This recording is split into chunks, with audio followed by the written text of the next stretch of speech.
Hi மச்சான். 4 வருஷமா 4 பக்கமும் அலைஞ்சு அருமையான ஒரு பொண்ணு கிடைச்சிச்சு. கல்யாண பத்திரிக்கை அடிக்க கொடுத்துருக்கேன். முதல் பத்திரிக்கை உனக்கு தான். இதுக்கப்புறம் என் வாழ்க்கையில சந்தோஷமா.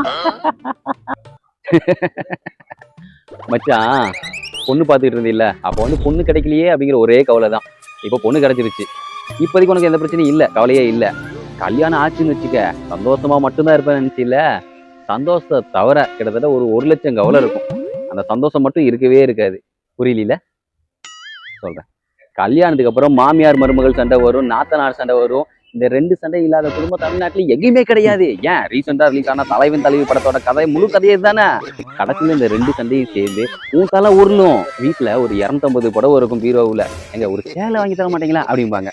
சேலை வாங்கி கொடுத்தா என்ன பண்ணுவாங்க, அந்த 250ஓட ஒன்னா தூக்கி வச்சுக்கிடுவாங்க. வீட்டுல அதே அழுக்கு நைட்டியை போட்டு தான் சுத்திட்டு இருப்பாங்க. வெளியில போனோம்னா சுடிதார் போட்டு தான் போவாங்க. இதுக்கு எதுக்கு சேலை? அப்புறம் எங்க போர் அடிக்குது, வெளியே கூட்டு போக மாட்டீங்களா அப்படிம்பாங்க. வெளியே கூட்டு போனா எங்க எப்பங்க வீட்டுக்கு போவோம் அப்படிம்பாங்க. இப்ப சொல்லு, நீ கல்யாணத்துக்கு அப்புறம் சந்தோஷமா மட்டும்தான் இருப்பியா? ஓ, கல்யாணத்துல இவ்வளவு பிரச்சனை இருக்கா? ஐயோ, நான் வேற பத்திரிக்கை வேற அடிக்க சொல்லிட்டேனே. ஒரே நிமிஷம் இருங்க. ஹலோ ஹலோ அண்ணா, பத்திரிக்கை நிப்பாட்டுங்கண்ணா. எனக்கு கல்யாணம் வேணாண்ணா. பத்திரிக்கை அடிச்சாச்சேண்ணே. ஐயோ, என்ன பத்திரிக்கை அடிச்சாச்சா? ஐயோ, நீ கல்யாணம் வேண்டா. தயவு செய்து பத்திரிக்கை கீழா.